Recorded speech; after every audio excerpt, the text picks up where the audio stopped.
संसद के मानसून सत्र में जब देश के तमाम सांसद दलगत राजनीति में उलझे दिखे तो वहीं एक युवा आदिवासी नेता ने साफ और बुलंद आवाज में भील प्रदेश की मांग उठाकर सबका ध्यान खींचा। हम बात कर रहे हैं बांसवाड़ा डूंगरपुर से लोकसभा सांसद राजकुमार रोत की, जो भारत आदिवासी पार्टी के एकमात्र सांसद हैं और जिनकी पहचान अब एक क्षेत्रीय नेता से बढ़कर आदिवासी अस्मिता के राष्ट्रीय चेहरे के रूप में हो रही है। राजकुमार रोत ने संसद के मानसून सत्र में जिस तरीके से भील समुदाय आदिवासियों की जमीन, जल, जंगल और उनके संवैधानिक अधिकारों की बात की, उससे ये सवाल उठने लगे हैं कि क्या भारत आदिवासी पार्टी राष्ट्रीय पटल पर आदिवासी राजनीति की नई धुरी बन सकती है। राजकुमार रोत ने संसद में खड़े होकर भील प्रदेश की मांग की, जो कोई नया विचार नहीं है। राजस्थान, गुजरात, मध्य प्रदेश और महाराष्ट्र के आदिवासी क्षेत्रों को मिलाकर एक अलग भील प्रदेश बनाने की मांग कई दशकों से होती रही है, लेकिन राजनीतिक पार्टियों ने इसे कभी गंभीरता से नहीं लिया।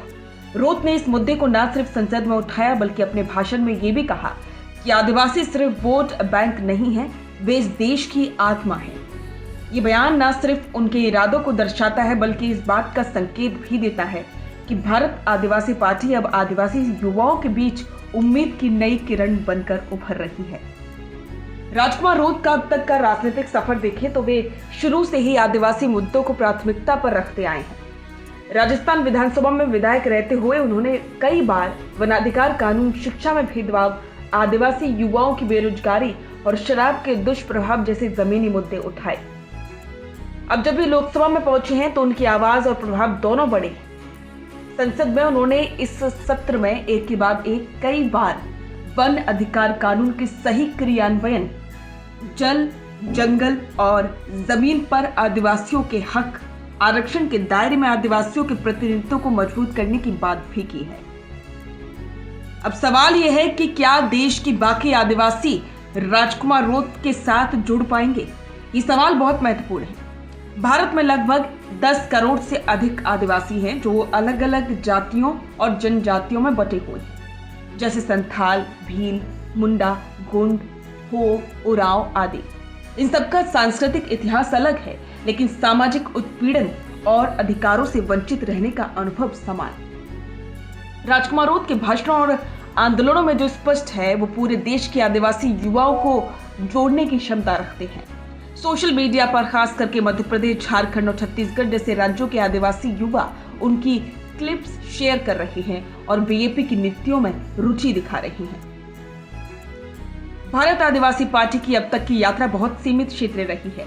राजस्थान के आदिवासी बहुल इलाकों में इसका असर बड़ा है और हाल ही में बांसवाड़ा लोकसभा सीट जीतकर पार्टी ने अपनी ताकत का प्रदर्शन भी किया है।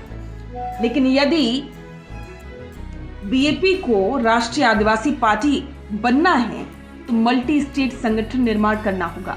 झारखंड, मध्य प्रदेश, ओडिशा, महाराष्ट्र और गुजरात में जमीनी स्तर पर संगठन फैलाना होगा। आदिवासी युवाओं को नेतृत्व में शामिल करना होगा जिससे पार्टी में नई ऊर्जा आए। स्थानीय संस्कृति और भाषाओं को सम्मान देते हुए मुद्दों को जोड़ना भी होगा। शिक्षा, स्वास्थ्य और रोजगार जैसे मुद्दों को राष्ट्रीय मंच पर लाना होगा।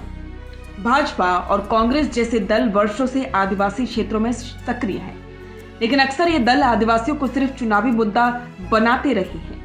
राजकुमार रोत जैसे नेता इस राजनीति के खिलाफ खड़े हैं। वे बार बार कहते हैं कि आदिवासी समाज को दया नहीं, अधिकार चाहिए।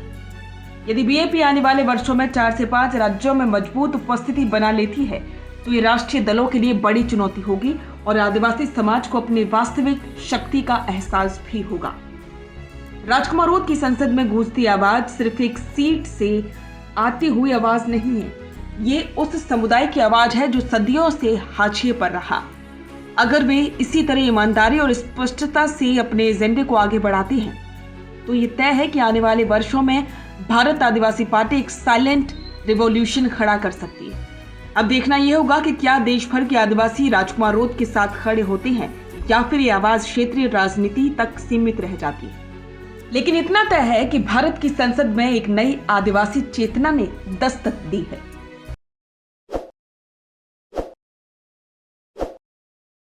ताज़ा खबरों के लिए विजिट करें द फैक्ट इंडिया की वेबसाइट और डाउनलोड करें द फैक्ट इंडिया ऐप।